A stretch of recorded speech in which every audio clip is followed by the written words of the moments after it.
اعوذ باللہ من الشیطان الرجیم، بسم اللہ الرحمن الرحیم۔ الحمد للہ رب العالمین، والصلاة والسلام علی سید المرسلین و خاتم النبیین، اما بعد۔ صحیح مسلم باب طہارت وغیرہ میں داہنی طرف شروع کرنے کا بیان۔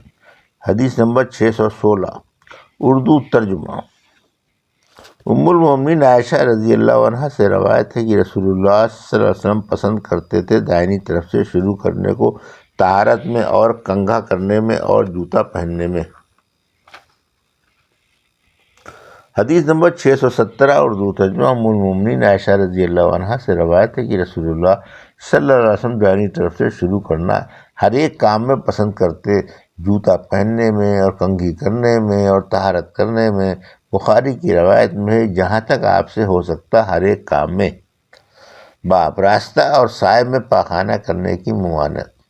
حدیث نمبر 618، اردو ترجمہ۔ ابو ہریرہ رضی اللہ عنہ سے روایت ہے کہ رسول اللہ صلی اللہ علیہ وسلم نے فرمایا، بچو تم لعنت کے دو کاموں سے، یعنی جن کی وجہ سے لوگ تم پر لعنت کریں۔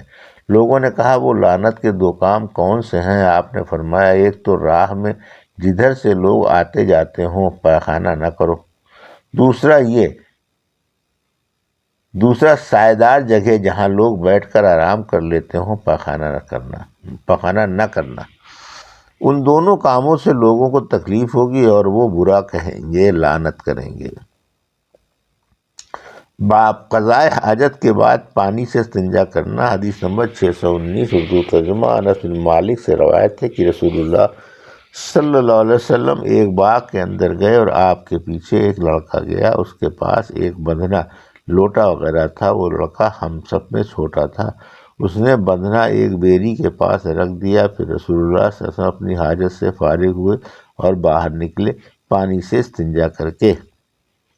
حدیث نمبر 620، اردو ترجمہ۔ انس بن مالک رضی اللہ عنہ سے روایت ہے رسول اللہ صلی اللہ علیہ وسلم پاخانہ جاتے ہیں اور ایک اور لڑکا میرے برابر پانی کا ڈول اور برچھی اٹھاتے، پھر آپ استنجا کرتے پانی سے اور برچھی اٹھاتے، پھر آپ استنجا کرتے پانی سے اور برچھی اس واسطے ساتھ رکھتے کہ اس کو سامنے گاڑ کے نماز پڑھیں۔ حدیث نمبر 621، اردو ترجمہ۔ انس بن مالک سے روایت ہے رسول اللہ صلی اللہ علیہ وسلم حاجت کو کھلے میدان میں جاتے، لوگوں کی نظروں سے دور، پھر میں پانی آپ کے پاس لاتا، آپ اس سے استنجا کرتے۔ باب موضوع پر مسح کرنے کا بیان۔ حدیث نمبر 622، اردو ترجمہ۔ حمام سے روایت ہے جریر رضی اللہ عنہ نے پیشاب کیا، پھر وضو کیا اور مسح کیا موضوع پر۔ لوگوں نے کہا تم ایسا کرتے ہو؟ انہوں نے کہا ہاں، میں نے رسول اللہ صلی اللہ علیہ وسلم کو دیکھا، آپ نے پیشاب کیا، پھر وضو کیا اور مسح کیا دونوں موضوع پر۔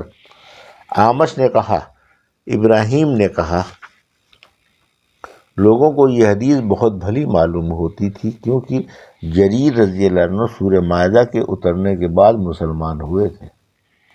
حدیث نمبر 623، اردو ترجمہ۔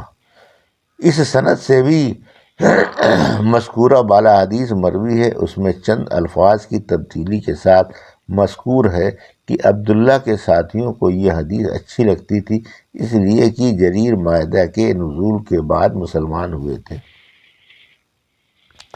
حدیث نمبر 624، اردو ترجمہ۔ حذیفہ رضی اللہ عنہ سے روایت ہے میں رسول اللہ صلی اللہ علیہ وسلم کے ساتھ تھا، آپ ایک قوم کی روڑی پر پہنچے تو کھڑے ہو کر پیشاب کیا، میں سرک گیا، آپ نے فرمایا نزدیک آ، میں نزدیک چلا گیا یہاں تک کہ آپ کی اینڑیوں کے پاس کھڑا ہو گیا، پھر آپ نے وضو کیا اور موضوع پر مسح کیا۔ حدیث نمبر 625، اردو ترجمہ۔ ابو وائل رضی اللہ عنہ سے روایت ہے ابو موسیٰ رضی اللہ عنہ نہایت سختی کرتے تھے پیشاب میں، وہ پیشاب کیا کرتے تھے ایک شیشی میں اور کہتے تھے کہ بنی اسرائیل میں جب کسی کے بدن کو پیشاب لگ جاتا تو وہ کھال کترتا قینچیوں سے۔ حذیفہ رضی اللہ عنہ نے کہا میں چاہتا ہوں کہ ابو موسیٰ رضی اللہ عنہ ایسی سختی نہ کرتے تو بہتر تھا، میں رسول اللہ صلی اللہ علیہ وسلم کے ساتھ چل رہا تھا، آپ ایک قوم کے گھورے پر آئے، دیوار کے پیچھے آپ کھڑے ہوئے جس طرح سے تم میں کوئی ہوتا ہے، پھر پیشاب کیا، میں دور ہٹا، آپ نے اشارہ فرمایا پاس آ، یہاں تک کی میں آپ کی ایڑیوں کے پاس کھڑا رہا جب تک کہ آپ پیشاب سے فارغ نہ ہوئے۔ حدیث نمبر 626 اردو ترجمہ مغیرہ بن شعبہ سے رضی اللہ عنہ سے روایت ہے کہ رسول اللہ صلی اللہ علیہ وسلم اپنے کام کو نکلے، ان کے پیچھے مغیرہ رضی اللہ عنہ پانی کا ڈول لے کر گئے، اور جب آپ حاجت سے فارغ ہوئے تو پانی ڈالا آپ پر، یعنی وضو کے وقت، پھر وضو کیا اور مسح کیا موضوع پر۔ ابن رمح کی روایت میں یوں ہے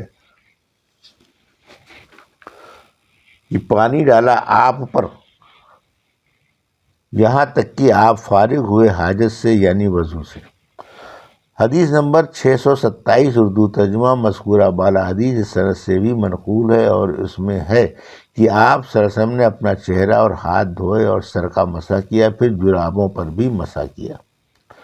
حدیث نمبر 628 اردو ترجمہ مغیرہ بن شعبہ رضی اللہ عنہ سے روایت ہے، میں ایک رات رسول اللہ صلی اللہ علیہ وسلم کے ساتھ تھا، آپ اترے اور حاجت سے فارغ ہوئے، پھر آپ آئے تو میں نے آپ پر پانی ڈالا ڈول سے جو میرے پاس تھا، آپ نے وضو کیا اور مسح کیا موضوع پر۔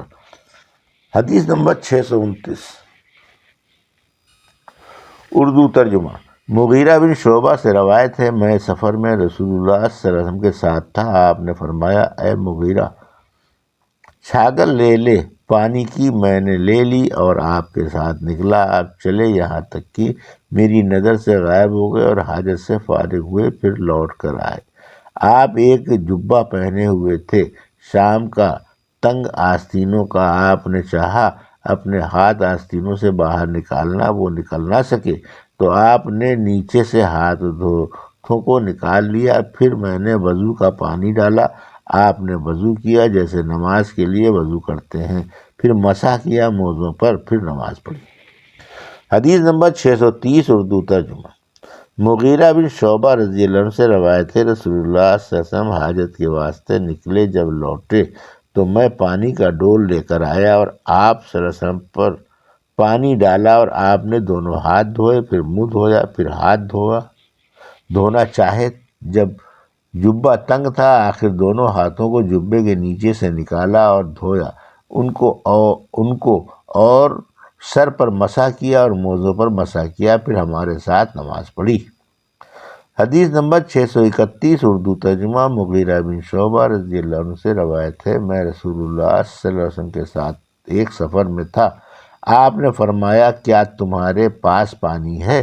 میں نے کہا ہاں، آپ سواری پر سے اترے اور چلے یہاں تک کہ اندھیری رات میں نظروں سے چھپ گئے، پھر لوٹ کر آئے تو میں نے پانی ڈالا ڈول سے، آپ نے منہ دھویا، آپ جبہ اون کا پہنے ہوئے تھے تو ہاتھ آستینوں سے باہر نکال نہ سکے، آپ نے نیچے سے ہاتھوں کو باہر نکالا اور دھویا اور سر پر مسح کیا، پھر میں جھکا آپ کے موزوں اتارنے کو، آپ نے فرمایا رہنے دے، میں نے ان کو طہارت پر پہنا ہے، اور مسح کیا ان دونوں پر۔ حدیث نمبر 632 اردو ترجمہ مغیرہ رضی اللہ عنہ سے روایت ہے، انہوں نے رسول اللہ صلی اللہ علیہ وسلم کو وضو کرایا، آپ نے وضو کیا اور دونوں موضوع پر مسح کیا۔ مغیرہ نے کہا تو آپ نے فرمایا میں نے ان کو طہارت میں پہنا ہے۔ یہ تھی صحیح مسلم کی حدیث نمبر 616 سے حدیث نمبر 632 تک کا اردو ترجمہ جو ابھی آپ نے سماعت فرمایا۔ اللہ سے دعا ہے کہ اللہ ان حدیثوں کی صحیح سمجھ عطا فرما اور ان پر عمل کرنے کی توفیق عطا فرما، آمین یا رب العالمین۔